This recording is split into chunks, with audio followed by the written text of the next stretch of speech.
promised this video a couple of days ago on my Instagram. So this is my 91 Ford Mustang. Got it originally about 8 years ago as kind of a gift to myself.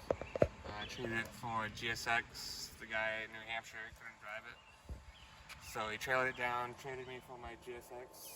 It was completely stock when I got it, down to the turbine wheels.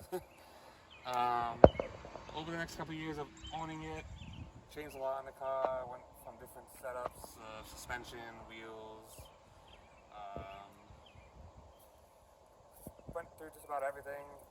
Had a lot of memories, went to a lot of car shows, stuff like that. Met a lot of great people with it, and just overall enjoyed the car. About 3 or 4 years ago, I had to sell the car. Some things came up, and the car was the only thing I could sell at the time. Went a couple years without it, and last year, about March or April, I started looking for another Mustang. Me and my fiance were wanting to get another fun car to have. She actually came up with the idea of what happens if we could find Jade, as it's known, instead of buying something new. So I posted online, and funny enough, someone tagged the new owner of the car, and the guy was willing to sell it. So we ended up buying it the next week for a pretty good price.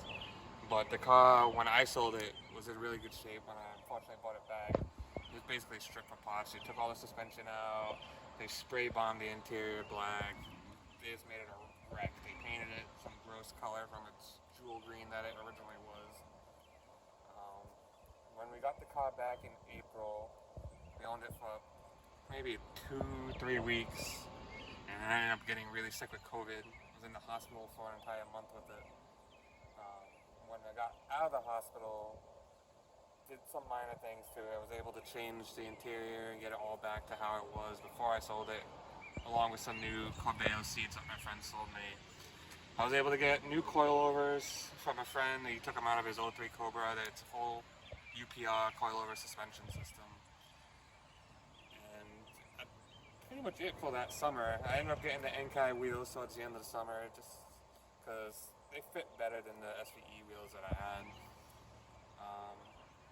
Over the last winter, I ended up stripping the car down, doing a bunch of body work, new fenders on it, I repainted it back to its jewel green, but with a twist. It's mixed with Grand National Black from my uncle, who was a giant Buick fan who passed away of cancer. Once I got it back together, around March, drove it for another 2 months, and ended up doing the Coyote swap with it, because we just wanted something more reliable, more power, and just a whole lot more fun. So we ended up going through that. It only took me maybe 3 weeks from pulling the running drivetrain out of it and putting the new Coyote drivetrain out of it and getting it running, driving, and stuff like that. So we'll go through some things that I've done to the car that I recommend if you want to do a Coyote swap.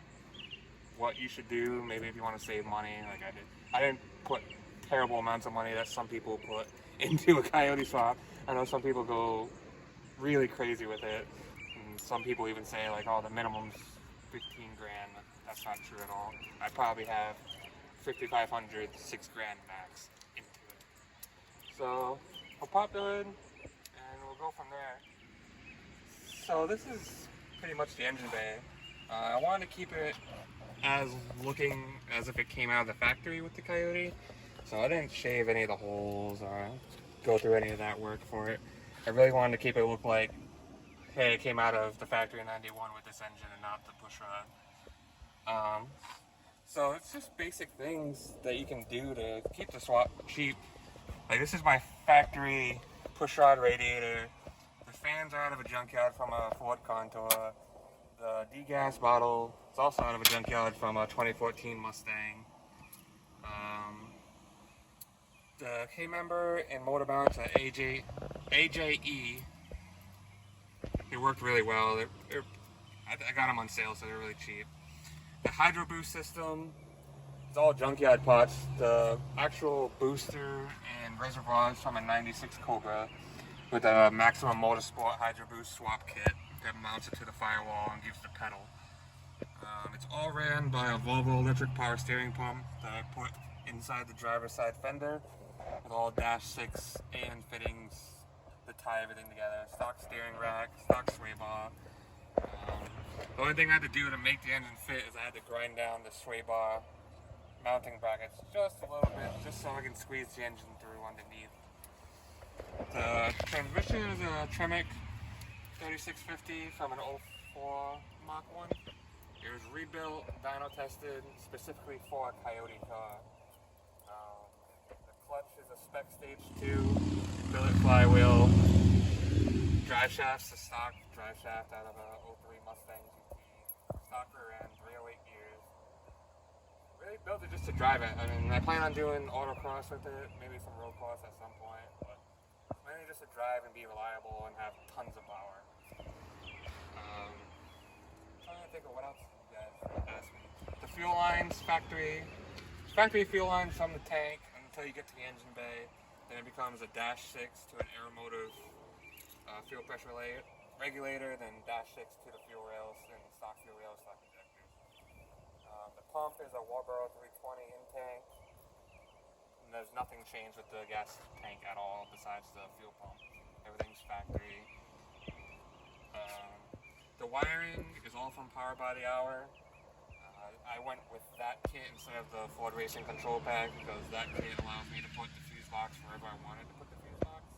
And I didn't like how the Ford Racing kit kind of have to keep it in an engine bay unless you want to do a whole lot of depinning and rewiring, which I didn't want to do. So the current fuse box is in the kick panel where the factory pushrod ECU is, and the new Coyote ECU is actually in the fender mounted up out of the way of the tire and anything that could possibly hit it.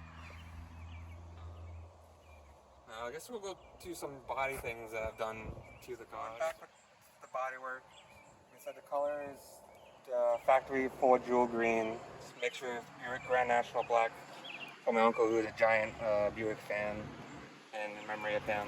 The paint is from Tamco Paints. Really cheap. And it came out awesome. I did it in my garage. Just myself. And some cheap Harbor Freight guns. And you would never know. It came out of a body shop. Just really know what you're doing.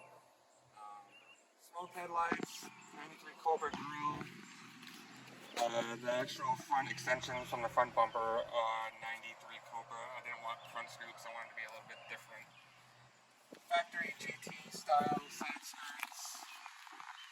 The hood is a 3-inch cowl. It's custom made. It's a factory steel hood with a 3-inch fiberglass cowl molded onto it. 93 Cobra antenna delete. 93 Cobra rear bumper. And the wing is off a 79 pace car that I found in the junkyard. Very difficult wing to find, apparently. Everyone that has them online in crappy shape, it's almost $600 for them. 85, 86 GT taillights. Pipes, exhaust with Gibson exhaust tips.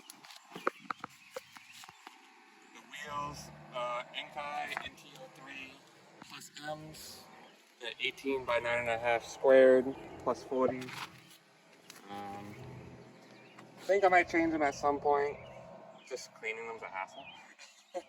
Tires are 275 rear, 265 front, 35 18s. I'm trying to think of what else. I don't think there's much more, but if you guys have any questions regarding the car, or anything about the swap, transmission, wiring, message me on Instagram or wherever you guys have me. I'll probably have this on Facebook too.